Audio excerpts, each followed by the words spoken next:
Hello friends, welcome to my channel. मैं हूं मोनिका गुली और आपके लिए आज का सैटरडे स्पेशल क्विज लेकर आई हूं जिसमें मैं आपको 50+ क्वेश्चंस कराऊंगी। तो चलिए स्टार्ट करते हैं। हमेशा की तरह सभी को बस 5 सेकंड का टाइम दिया जाएगा, उतने में नीचे लाइव चैट पे अपने आंसर सभी को देने हैं।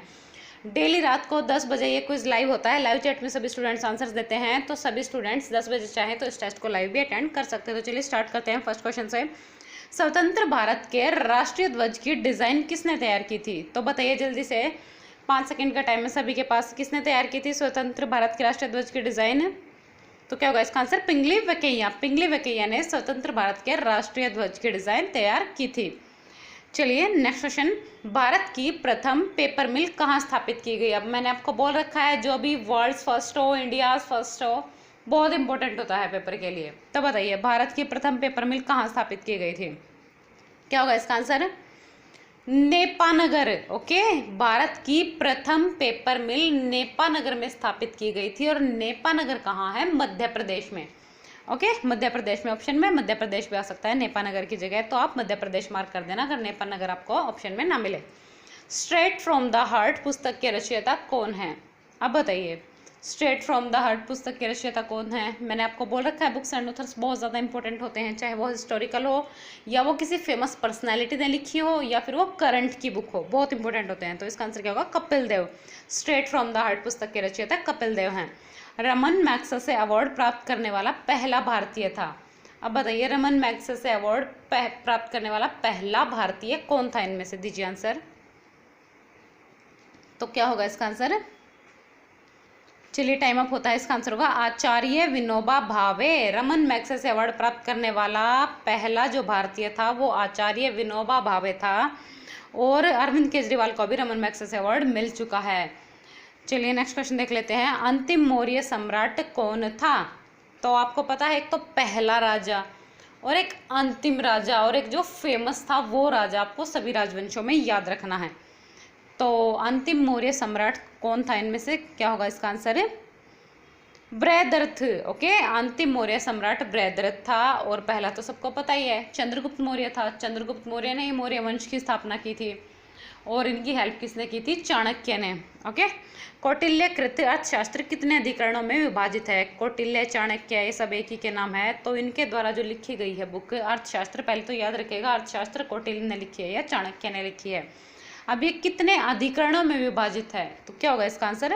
15। ओके, 15 अधिकरणों में विभाजित है ये।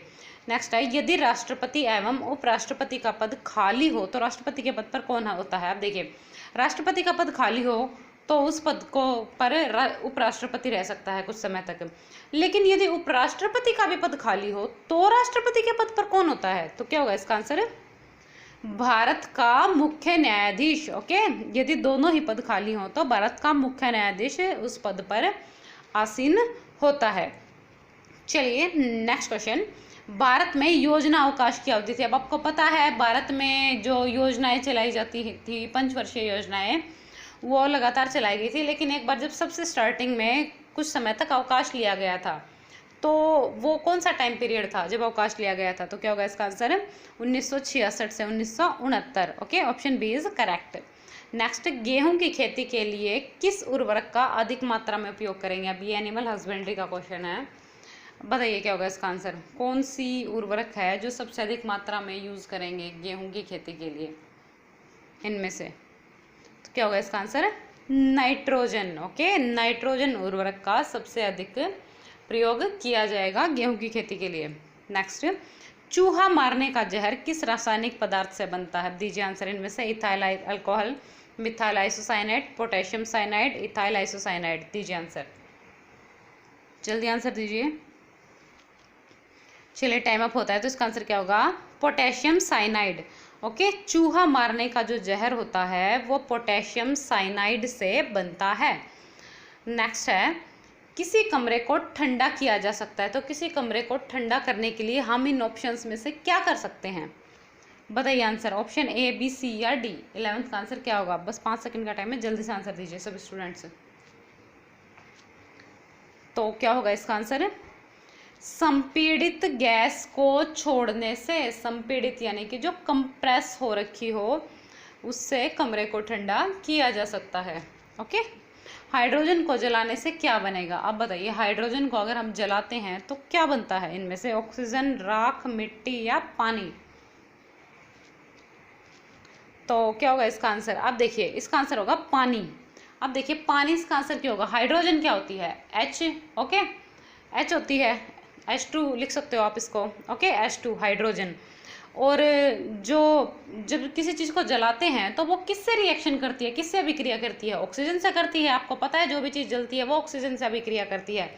तो H2 प्लस ऑक्सीजन, तो H2 प्लस O क्या बन गया? H2O। और H2O क्या होता है? जल होता है, पानी होता है। तो क्या बन गया? जल बन गया। आई होप जो समझाया है रिएक्शन साइंस की वो समझ आ गई होगी आपको। चुंबकीय सुई किस तरफ संकेत करती है? अब जो मैग्नेटिक निडल होती है वो किस तरफ संकेत करती है? कौन से डायरेक्शन में करती है? पूर्व में, पश्चिम में, उत्तर में या आकाश की तरफ? तो क्या होगा इसका आंसर? उत्तर। चुंबकीय सुई है ना, हमेशा उत्तर यानी कि नॉर्थ साइड में संकेत करती है हमेशा, ओके, याद रखिएगा क्वेश्चन को। अम्ल वर्षा यानी कि एसिड रेन जो होती है वो किस रीजन से सबसे ज़्यादा होती है? बताइए इनमें से। कारखानों से, पेट्रोल से, कोयला जलाने से या लकड़ी से? तो क्या होगा इसका आंसर? कारखानों से। जो एसिड रेन होती है ना वो ज़्यादातर कारखानों से होती है। कारखानों से जो सल्फर वगैरह निकलता है ना, मेनली एसिड रेन उसी की वजह से होती है, ओके। ऑप्शन में सल्फर भी आ सकता है, तो अगर सल्फर आ जाए तो आप सल्फर मार्क कर देना। ब्रह्म समाज की स्थापना की गई। अब वैसे तो आपको पता होना चाहिए, ब्रह्म समाज की स्थापना राजा राम मोहन राय ने की थी, ये तो सभी को पता ही होगा। लेकिन किस सन में हुई थी ब्रह्म समाज की स्थापना?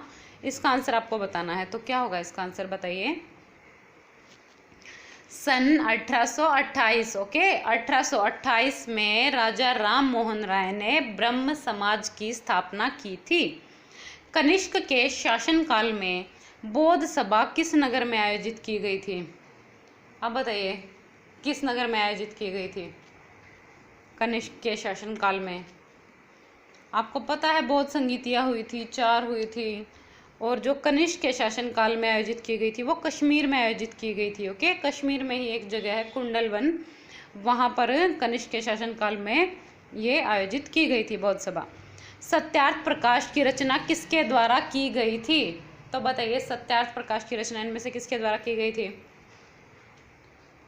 राजा राम मोहन राय, महात्मा गांधी, स्वामी विवेकानंद या स्वामी दयानंद सरस्वती? काफ़ी इंपॉर्टेंट बुक है, काफ़ी फेमस है, पढ़ी भी होगी आपने। तो इसका आंसर क्या होगा? स्वामी दयानंद सरस्वती। सत्यार्थ प्रकाश की रचना स्वामी दयानंद सरस्वती द्वारा की गई थी। इंपॉर्टेंट है, जितने भी बुक्स एंड ऑथर्स में डालती हूँ, चाहे वो हिस्टोरिक हो, चाहे वो करंट के हो, चाहे कुछ भी हो, उनको याद रखिए कीजिए। मगध की प्रथम राजधानी कौन सी थी? अब मगध की सबसे पहली राजधानी बतानी है आपको, कौन सी थी इनमें से बताइए? पाटलिपुत्र थी, वैशाली थी, गिरिब्रज थी या चंपा थी? तो क्या होगा इसका आंसर? गिरिब्रज, ओके। मगध की प्रथम राजधानी गिरिब्रज थी। और हाँ, ऑप्शन में राजगृह भी आ सकता है, मैंने दोनों ही डाले हैं, तो जो भी आ जाए आप मार्क कर देना। चलिए नेक्स्ट क्वेश्चन देख लेते हैं। नंद वंश के पश्चात मगध पर किस राजवंश ने शासन किया? तो क्या होगा इसका आंसर बताइए? क्वेश्चन काफ़ी इजी है, तो इसका आंसर क्या होगा? मौर्य। नंद वंश के पश्चात मगध पर मौर्य वंश ने शासन किया। और नंद वंश का मैं आपको अंतिम राजा भी बता देती हूँ, घनानंद, ओके। जो घनानंद था वो अंतिम राजा था, उसके बाद चंद्रगुप्त मौर्य आ गए थे और मौर्य वंश की स्थापना कर दी थी।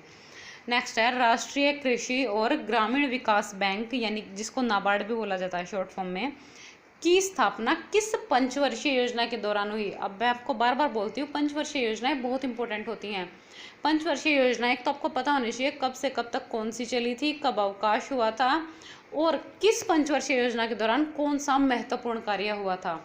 तो इकोनॉमिक्स में मुझे पता है सब स्टूडेंट्स इकोनॉमिक्स अच्छे से नहीं कर पाते हैं, लेकिन फिर भी मेरी माने तो आप सिर्फ पंचवर्षीय योजनाएं कर जाना इकोनॉमिक्स में। जिसको इकोनॉमिक्स नहीं आती ना, पंचवर्षीय योजनाएं कर जाना, आपका क्वेश्चन अटेम्प्ट हो जाएगा, ओके। जैसे 2-3 क्वेश्चन पूछे जाएंगे ना, तो उसमें 1-2 क्वेश्चन तो पंचवर्षीय योजना के ही पूछ लिए जाते हैं, तो पंचवर्षीय योजनाएं जरूर पढ़ के जाना। तो फिलहाल इसका आंसर क्या होगा? छठवीं पंचवर्षीय योजना के दौरान हुई थी नाबार्ड की स्थापना। दूसरी पंचवर्षीय योजना की रूपरेखा किसने तैयार की? अब एक पहली पंचवर्षीय योजना और दूसरी, खासकर दूसरी पंचवर्षीय योजना की रूपरेखा बहुत बार पेपर में पूछी गई है, ये क्वेश्चन कई बार रिपीट हो चुका है एग्जाम में। तो बताइए दूसरी पंचवर्षीय योजना की रूपरेखा किसने तैयार की थी? क्या होगा इसका आंसर? पीसी महालनोबिस। ओके, याद रखिएगा इनका नाम, दूसरी पंचवर्षीय योजना की रूपरेखा तैयार की थी इन्होंने। चलिए नेक्स्ट है, मैला आंचल उपन्यास के लेखक कौन है? दीजिए आंसर, इनमें से मैला आंचल उपन्यास के लेखक कौन है? मैं आपको फिर बोल रही हूँ, बुक्स एंड ऑथर्स बहुत ज़्यादा इंपॉर्टेंट होते हैं। आपने देखा भी होगा हरियाणा के जो क्लर्क के एग्ज़ाम हुए थे सितंबर में, जिनको काफ़ी टफ भी बताया जा रहा था, उनमें एक एक शिफ्ट में दो दो बुक्स एंड ऑथर्स, तीन तीन बुक्स एंड ऑथर्स पूछ लिए गए थे। तो अच्छे से किया कीजिए हर टॉपिक को। तो इसका आंसर क्या होगा? फणीश्वर नाथ रेणु। फणीश्वर नाथ रेणु ने मैला आंचल उपन्यास की रचना की थी। भारत का सबसे बड़ा तथा दुनिया का दूसरा सबसे बड़ा त्वांग मठ कहाँ स्थित है? एक तो यहाँ से आपको ये पॉइंट क्लियर हो रहा है कि भारत का सबसे बड़ा मठ कौन सा है? त्वांग मठ है। पेपर में क्वेश्चन पूछा जा सकता है भारत का सबसे बड़ा मठ कौन सा है, तो त्वांग मठ है। ओके, और ये कहाँ स्थित है? अब इसका आंसर आपको देना है, तो क्या होगा इसका आंसर बताइए? अरुणाचल प्रदेश भारत का सबसे बड़ा मठ और दुनिया का दूसरा सबसे बड़ा मठ है त्वांग मठ, और ये कहाँ स्थित है? अरुणाचल प्रदेश में स्थित है। नेक्स्ट क्वेश्चन, भारतीय संविधान में पहला संशोधन कब किया गया? अब आपको पता है कितने इंपॉर्टेंट होते हैं इस टाइप के क्वेश्चन, पहली महिला, पहले, सबसे पहले किसने क्या किया। तो अभी भारतीय संविधान में पहला संशोधन कब किया गया था? क्या होगा इसका आंसर? जल्दी आंसर दीजिए। सन 1951 भारतीय संविधान में पहला संशोधन सन 1951 में किया गया था। ओके, पहला संशोधन सन 1951, याद रखिएगा। नेक्स्ट है, लौटता मानसून डैश में भारी वर्षा करता है। अब बताइए कहाँ भारी वर्षा करता है? कई बार स्टेट का नाम दे देते हैं, वो तो आपको पता ही है। अभी आज देखिए, आज थोड़ा अलग तरीके से दिया है क्वेश्चन, तो क्या होगा इसका आंसर? कोरोमंडल। ओके, लौटता मानसून जो होता है ना, वो कोरोमंडल तट पर भारी वर्षा करता है, याद रखिएगा, कोरोमंडल तट। ओके, आपको पता है ये पश्चिमी जो घाट हैं वहाँ पर है कोरोमंडल तट, नीचे की साइड। ओके, नेक्स्ट क्वेश्चन है, मोहिनी अट्टम डैश राज्य का नृत्य है। अब ये क्वेश्चन मैं आपको करा चुकी हूँ, जो मैं आपको प्रीवियस ईयर के क्वेश्चंस की सीरीज डाल रखी है ना मैंने आपको, इंडियन जीके की, उसमें बताया था आपको मैंने लोक नृत्य है काफ़ी सारे राज्यों के जो इम्पोर्टेंट थे। तो जिसने वो नहीं देखी है प्रीवियस ईयर क्वेश्चंस की सीरीज, जो पुराने पेपर में पूछे गए हैं इंडियन क्वेश्चंस की, देख लेना। तो फिलहाल इसका आंसर क्या होगा? केरल। मोहिनी अट्टम केरल राज्य का नृत्य है। नेक्स्ट क्वेश्चन है, एनिमल हस्बेंड्री का है ये, टिक्का रोग किससे संबंधित है? तो बताइए टिक्का रोग किससे संबंधित है? इनमें से काफ़ी फेमस क्वेश्चन है, पेपर में बार बार रिपीट होता है ये एनिमल हस्बेंड्री का क्वेश्चन। बताइए किससे संबंधित है इनमें से? चलिए टाइम अप होता है। क्या होगा इसका आंसर? मूंगफली। टिक्का रोग मूंगफली से संबंधित है, ये तो याद रखना ही है आपको। और साथ ही याद रखिएगा कि मूंगफली सबसे ज़्यादा गुजरात राज्य में होती है। ये क्वेश्चन भी पेपर में कई बार पूछा गया, मूंगफली सबसे ज़्यादा कहाँ होती है? तो गुजरात में होती है। निम्न में कौन सा रासायनिक परिवर्तन नहीं है, यानी कि कौन सी केमिकल रिएक्शन नहीं है इनमें से? ओके, बताइए। तो क्या होगा इसका आंसर? पानी का उबलना, ऑब्वियस। अब आपको पता है रिएक्शन दो तरह की होती है, एक फिजिकल रिएक्शन, एक केमिकल रिएक्शन। हिंदी में बोले तो भौतिक रिएक्शन, भौतिक अभिक्रिया या रासायनिक अभिक्रिया। अब देखिए भौतिक अभिक्रिया क्या होती है? जैसे कि कागज़ का फटना, मतलब जिससे उस पर कोई इफेक्ट ना पड़े, ओके, वो चीज़ हमें वापस मिल जाए। अब देखिए उसमें कोई चेंज ना हो एक तरीके से। अब देखिए आप कागज़ को फाड़ दीजिए, कागज़ दिखे तो वैसा ही ना, कागज़ कागज़ ही रहेगा ना, आप उसको वापस कागज़ मतलब बना सकते हो ना किसी भी चीज़ से। लेकिन अगर आप कागज़ को जला देते हैं, जला दिया आपने कागज़ को, तो फिर वो वापस राख से आपको कागज़ मिल जाएगा? नहीं मिलेगा, ऑब्वियस। तो वो केमिकल रिएक्शन होगी। ओके, तो रासायनिक परिवर्तन वो जो एक बार करने के बाद वो पूर्णतः उसमें चेंज हो जाए, वो फिर से ना मिले, और भौतिक वो जो फिर से हमें मिल जाए। तो अब देखिए बाकी के एग्जाम्पल्स देख लेते हैं इसमें। अब देखिए पानी को आप उबाल दोगे, क्या होगा? भाप बन जाएंगी। भाप से वापस थोड़ी देर में बनना क्या है? पानी तो बनना है। तो ये रासायनिक परिवर्तन नहीं हो सकता, ये भौतिक है। ओके, अब रासायनिक वो है जो फिर से ना बन पाए, ओके, जो चेंज बिल्कुल परमानेंट हो, टेम्परेरी ना हो। अब देखिए कागज़ का जलना, कागज़ जल गया, राख बन गई, अब आप बैठ के बनाते रहो, कागज़ नहीं बनेगा ना, तो क्या रासायनिक परिवर्तन हो गया। दूध का खट्टा होना, अब आप दूध खट्टा हो गया, वापस उसका दूध बना दोगे? नहीं बना सकते ना, तो रासायनिक परिवर्तन हो गया। कोयले का जलना, अब कोयला जल गया, राख बन गई, अब फिर से आप उसका कोयला बना दोगे? नहीं बना सकते। तो ये भी क्या हो गया, रासायनिक परिवर्तन हो गया। आई होप आपको भौतिक और रासायनिक परिवर्तन में डिफरेंस समझ आया होगा। भारत में प्रत्यावर्ती धारा यानी कि अल्टरनेटिंग करंट का मान कितना है, बताइए बताइए, अल्टरनेटिंग करंट का मान कितना है भारत में। क्वेश्चन काफ़ी इंपॉर्टेंट है और कई एग्जाम्स में रिपीट हो चुका है, एक में नहीं। तो इसका आंसर क्या होगा, 50 हर्ट्ज। ओके, भारत में जो अल्टरनेटिंग करंट है उसका मान है 50 हर्ट्ज, याद रखिएगा, हर्ट्ज यूनिट भी याद रखनी है सभी को। मत यानी कि वोट देने का अधिकार भारतीय संविधान के किस अनुच्छेद में आता है। अब जो इंपॉर्टेंट आर्टिकल्स है मैंने आपको बोल रखा है, याद रखा कीजिए, क्योंकि आर्टिकल्स पेपर में जो इंपॉर्टेंट होता है वो पूछे जाते हैं। तो फिलहाल इसका आंसर क्या होगा, अनुच्छेद 326। अनुच्छेद 326 में वोट देने का अधिकार आता है। नेक्स्ट, गिलास में पानी पर बर्फ तैर रही है, यदि बर्फ पिघल जाए तो आयतन पर क्या प्रभाव पड़ेगा, यानी कि उसके वॉल्यूम पर क्या इफेक्ट पड़ेगा, बताइए, वॉल्यूम पर क्या इफेक्ट पड़ेगा।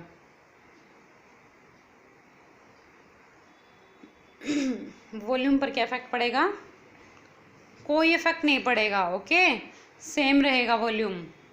बर्फ अगर पिघल जाती है तो वॉल्यूम पर कोई इफेक्ट नहीं पड़ेगा। इस टाइप के क्वेश्चंस पेपर में कई बार पूछ लिए जाते हैं। सबसे पहले किस जीव को अंतरिक्ष में भेजा गया, तो बताइए इनमें से आदमी को भेजा गया सबसे पहले, चूहे को, बंदर को या कुत्ते को, क्या होगा इसका आंसर, कुत्ता। ओके, सबसे पहले कुत्ते को अंतरिक्ष में भेजा गया था, कुत्ता नहीं, एक्चुअली वो कुतिया थी और उसका नाम था लाइका। ओके, लाइका नामक कुतिया को भेजा गया था सबसे पहले अंतरिक्ष में। नेक्स्ट, सव्यसाची किसका पर्यायवाची शब्द है, तो बताइए सव्यसाची किसका पर्यायवाची शब्द है इनमें से। तो क्या होगा इसका आंसर, अर्जुन। सव्यसाची अर्जुन का पर्यायवाची शब्द है। अभी मैंने प्रीवियस ईयर से उठाया, अब आप खुद ही देख लीजिए पर्यायवाची शब्द कैसे कैसे पूछे जा रहे हैं पेपर में। तो इसलिए थोड़े टफ लेवल के थे, इसलिए मैंने डाल दिए, क्योंकि जो इजी वाले हैं वो तो आप बचपन में वैसे भी स्कूल टाइम में लर्न कर ही चुके हो, तो वो मैं नहीं डालती। आतताई का क्या अर्थ होता है, अब बताइए आतताई का क्या अर्थ होता है इनमें से, जो अत्याचार करता हो, जो अति शक्तिशाली हो, जो दूसरे के दोष खोजे, या जो व्यर्थ का व्यय करता हो, बताइए आंसर। तो इसका आंसर होगा जो अत्याचार करता हो उसे बोलते हैं आतताई। नेक्स्ट, इनमें से किस समूह में सभी शब्द शुद्ध लिखे हैं, ध्यान से देख के दीजिएगा आंसर। 4 शब्द हैं, चारों देखने हैं आपको, चेक करने हैं, चारों ठीक होने चाहिए। तो बताइए,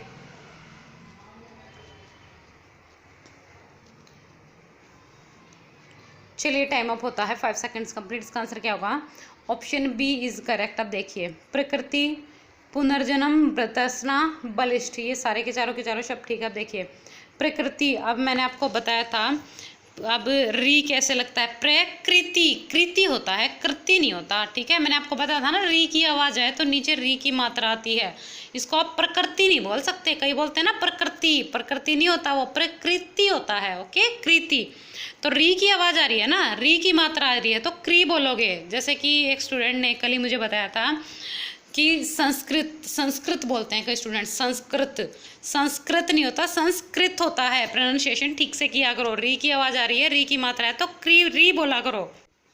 नेक्स्ट है पुनर्जन्म। अब देखिए पुनर्जन्म, न की और जय के बीच में रे की आवाज आ रही है ना, पुनर्जन्म।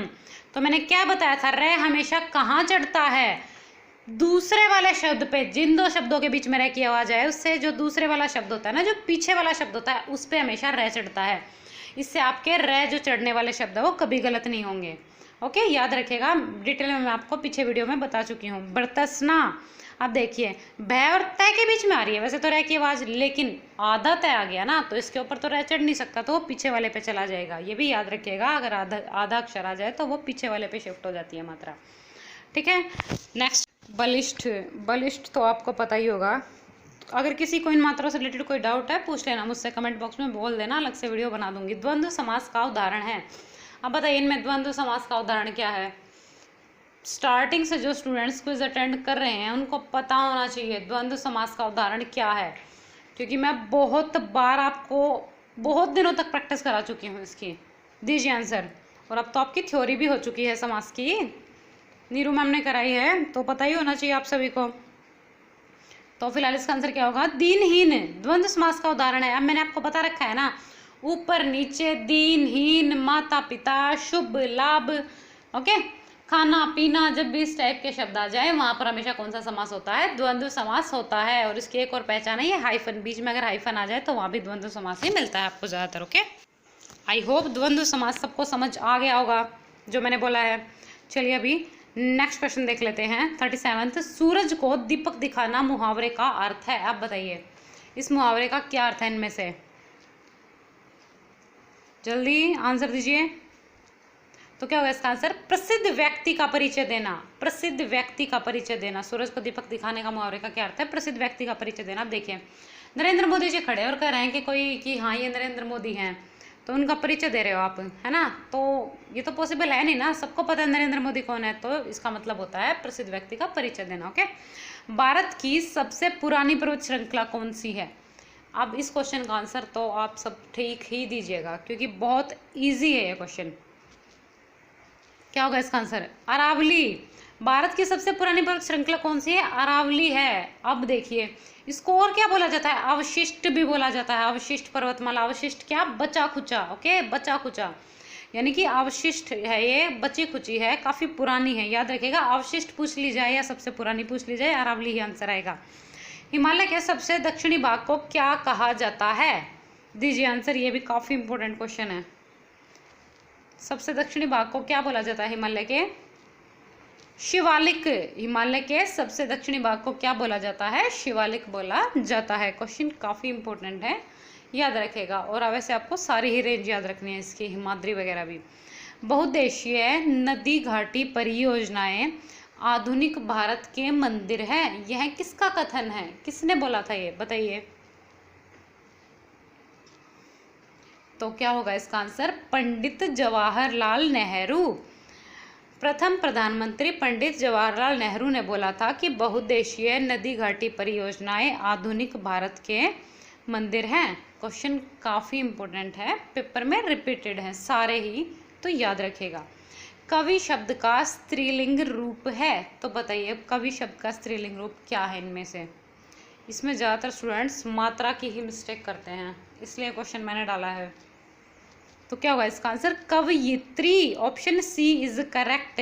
देखिए कवित्री नहीं होता, कवियत्री भी नहीं होता। जो कवि है ना उसमें वैसे मात्रा हट जाती है और यह पे लग जाती है। ओके, कवयित्री, वह पे मात्रा नहीं आएगी, वह की हट जाएगी जब आप इसका स्त्रीलिंग में कन्वर्ट करोगे तो। ओके, कवयित्री। ऑप्टिकल फाइबर का उपयोग मुख्य रूप से किस लिए किया जाता है? अब बताइए ऑप्टिकल फाइबर का क्या यूज होता है? क्या होगा इसका आंसर? संचार। ओके, संचार में होता है। अब आपको पता है ऑप्टिकल फाइबर जो होता है वो संचार के लिए ही यूज़ किया जाता है। जैसे कि घरों में जो केबल वायरिंग वगैरह होती थी पहले, आपने देखी भी होंगी बचपन में अपने, उनको निकाल, तो उसमें आपने देखा भी होगा उसे खोल के। अब देखिए एक बात और याद रखिएगा, ये ना TIR पर वर्क करता है, यानी कि टोटल इंटरनल रिफ्लेक्शन। इसका सिद्धांत पूछ लिया जाता है पेपर में, किस सिद्धांत पर कार्य करता है ये? TIR यानी कि टोटल इंटरनल रिफ्लेक्शन, हिंदी में बोलते हैं इसको परावर्तन का सिद्धांत। ओके, परावर्तन का सिद्धांत या पूर्ण आंतरिक परिवर्तन। ठीक है, पूर्ण आंतरिक परावर्तन भी पेपर में आ सकता है। तो TIR याद रखिएगा, टोटल इंटरनल रिफ्लेक्शन, पूर्ण आंतरिक परावर्तन। नेक्स्ट क्वेश्चन है, NaOH सूत्र का सामान्य नाम क्या है? अब बताइए NaOH यानी कि सोडियम हाइड्रोक्साइड को क्या बोला जाता है इनमें से? तो क्या होगा इसका answer? Caustic soda. Okay, sodium hydroxide को कास्टिक सोडा बोला जाता है। नेक्स्ट, किस तत्व के लवण प्राय नीले रंग के होते हैं? अब बताइए नीले रंग के किस तत्व के लवण होते हैं? पहला ये क्रोमियम है, दूसरा फेरस है, C नंबर पे जिंक है और D नंबर पे कॉपर है। तो क्या होगा इसका आंसर? कॉपर है। ओके, जो कॉपर होते हैं उसके लवण जो होते हैं प्राय नीले रंग के होते हैं, यानी कि ब्लू कलर के होते हैं। नेक्स्ट, किसमें साइट्रिक एसिड प्रचुरता से पाया जाता है, यानी कि काफ़ी ज़्यादा मात्रा में पाया जाता है साइट्रिक एसिड? बताइए क्या होगा इसका आंसर? सेब, सिरका, केला या नींबू? तो इसका आंसर होगा नींबू। ओके, साइट्रिक एसिड काफ़ी ज़्यादा मात्रा में पाया जाता है। इसमें साइट्रिक एसिड जो होता है वो खट्टी चीज़ों में पाया जाता है। ओके, खट्टी चीज़ों में पाया जाता है साइट्रिक एसिड ज़्यादातर। चलिए अभी नेक्स्ट क्वेश्चन देख लेते हैं। 46, राजनीति कभी धर्म से अलग नहीं हो सकती, यह किसका कथन है? इनमें से बताइए किसका कथन है। ये आपको पता, जितने भी इम्पोर्टेंट खासकर हिस्टोरिक क्रांति के, ये जो मॉडर्न हिस्ट्री में जो कथन थे ना, तो वो आपको ज़रूर याद रखना है कि कौन सी बात किसने कही थी। आपको पता है क्वेश्चन में पूछी जाती है। तो इसका आंसर फिलहाल क्या होगा? महात्मा गांधी। महात्मा गांधी का कथन है ये कि राजनीति कभी धर्म से अलग नहीं हो सकती। नेक्स्ट है, अब यहाँ से स्टार्ट होता है आपका होमवर्क। आपको पता है डेली आपको 4 वोकैब कराती हूँ मैं लर्न करने के लिए। तो सिनोनिम ऑफ कन्फ्रंट दीजिए answer. Option A involve, B oppose, C counter, D ignore. बताइए क्या होगा इसका आंसर? इन्वॉल्व, अपोज, काउंटर या ignore. Only 5 seconds you have, जल्दी से आंसर दीजिए। चलिए टाइम अप होता है। तो इसका आंसर क्या होगा? अपोज। Okay, oppose. अब देखिए कन्फ्रंट क्या होता है? कन्फ्रंट होता है सामना करना या विरोध करना किसी चीज़ का। ओके, कन्फ्रंट सामना करना या विरोध करना किसी चीज़ का। और अपोज भी क्या होता है? विरोध करना होता है। तो कन्फ्रंट भी विरोध करना हो गया और अपोज भी विरोध करना हो गया, तो इसका सिनोनिम हो गया। ओके, बाकी के ऑप्शंस देख लेते हैं अभी। इन्वॉल्व होता है शामिल। ओके, शामिल, किसी चीज़ में इन्वॉल्व होना यानी कि शामिल होना। अपोज आपको बता चुकी हूँ, विरोधी। काउंटर क्या होती है? मेज को भी काउंटर बोल देते हैं, किसी चीज़ को गिनने वाले को भी काउंटर बोल देते हैं, और साथ ही में हाजिर जवाब को भी काउंटर बोल देते हैं। तो इसका मीनिंग जिस वे में यूज़ कर सकते हो। इग्नोर क्या होता है? इग्नोर सभी को पता है, इग्नोर करना, किसी को इग्नोर कर देना। ओके, नज़रअंदाज कर देना। नेक्स्ट है antonym of density. Option A thickness, B kindness, C thinness, D toughness. तो क्या होगा इसका आंसर? दीजिए answer. Only 5 seconds you have, जल्दी आंसर दीजिए। तो चलिए टाइम अप होता है। इसका आंसर क्या होगा? Thinness. Option C is correct. अब देखिए डेंसिटी क्या होता है? डेंसिटी होता है घनत्व। ठीक है, घनत्व, जिसको सघनता भी बोल देते हैं, गाढ़ापन भी बोल देते हैं। ओके, डेंसिटी होता है वो। अब थिननेस क्या होता है? पतलापन होता है। तो सघन का, घनता का उल्टा क्या हो गया? थिननेस हो गया, पतलापन हो गया। ओके, तो डेंसिटी का एंटोनिम क्या हो गया? थिननेस। चलिए बाकी के ऑप्शंस देख लेते हैं। थिकनेस क्या होता है? मोटाई होता है। काइंडनेस क्या होता है? काइंडनेस दया होता है, सबको पता है ये। टफनेस क्या होता है? मजबूती होता है। ओके, टफ तो सबको पता ही है, तो टफनेस क्या हो गया? मजबूती होता है। चलिए next, idiom. A wise politician is one who keeps his flatterers at an arm's length. अब आपको एट एन आर्म्स लेंथ का ईडियम बताना है। Option A well looked after, B in good humour, C quarrelling among themselves, D at a safe distance. दीजिए answer. Only 5 seconds you have, जल्दी answer दीजिए। चलिए time up होता है। तो क्या होगा इसका answer? Eight a safe distance. Okay, safe यानी एट अ सेफ डिस्टेंस यानी कि किसी सेफ डिस्टेंस पर। एट एन आर्म्स लेंथ का मतलब क्या होता है? उचित दूरी पर। ओके, उचित दूरी पर।